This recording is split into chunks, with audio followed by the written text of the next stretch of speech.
બે ઘડી મનને શાંતિ મળે એવું વાતાવરણ છે સરસ મજાનું. જો ને આજ તો મહાદેવનું રૂપ કંઈક અલગ જ છે. અમને આમ શું કહેવાય કે થાય કે બે ઘડી બેઠા રહીએ, મસ્ત મજાનું છે. ને જો અહીંયા શું કહેવાય કે અમારે અસ્મિતા અને પર્વ ચંદન ઘસી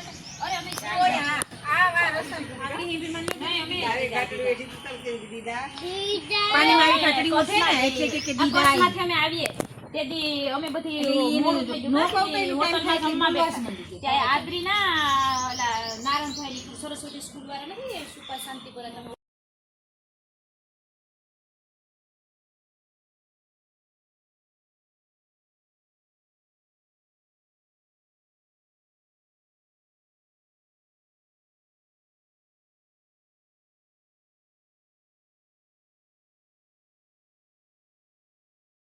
ગામના મહાદેવના મંદિરના દર્શન કરવા માટે આવ્યા છે. તો દર્શન કરીને મસ્ત મજાનું રમણીય મહાદેવનું મંદિર છે.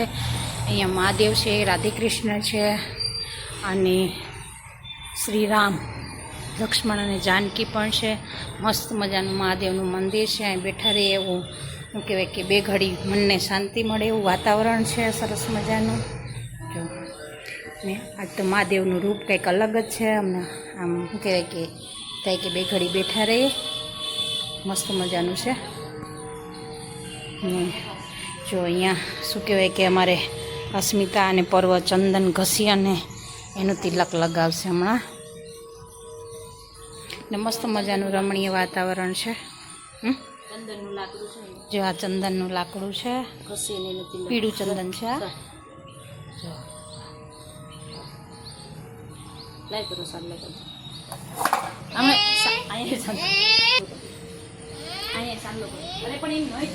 પર્વભાઈ ના પડે છે ચાંદલો કરવાની અને બીસી જોઈએ છે. હમણાં રસ્તામાં જોઈ ગયો છે એક દુકાન હતું ત્યાં.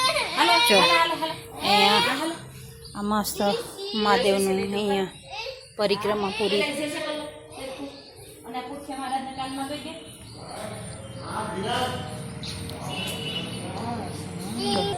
હા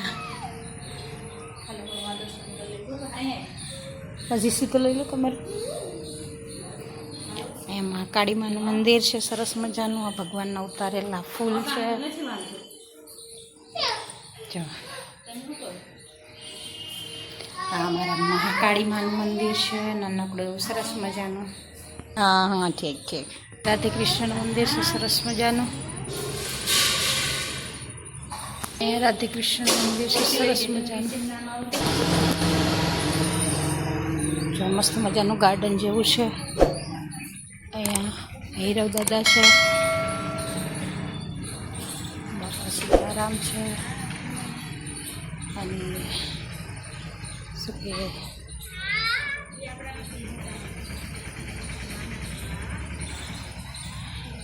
આ અમારા દાદા હતા એ શિવના ભક્ત હતા. જે દેવસી બાપા ગીરી બાપુ છે અને શિવજીને મસ્ત મજાનું મહાકાળીમાનું મંદિર છે. આ મહાકાળીમાં અમારે સાક્ષાત છે અને એનો ધૂણો અખંડ રહે છે. આ ને આ મહાકાળીમાં અમારે સાક્ષાત છે. અહીંયા કોઈ શું કહેવાય કે રાત વાસો કરી શકતું નથી.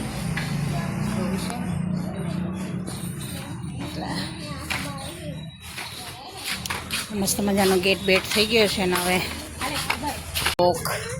મસ્ત મજાનું જોવા.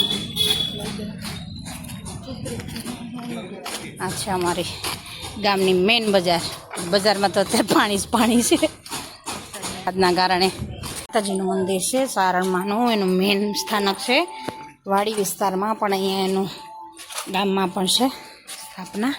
કારણ કે બધા વાડીએ પહોંચી ન શકે એટલા માટે અહીંયા પણ રાખ્યું છે.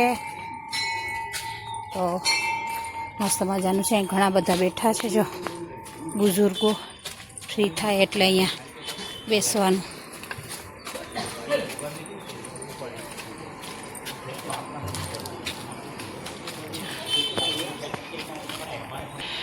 માતાજીનું મંદિર સરસ મજાનું છે. મેન માતાજીના ભૂલમાં પહેલાં હતા.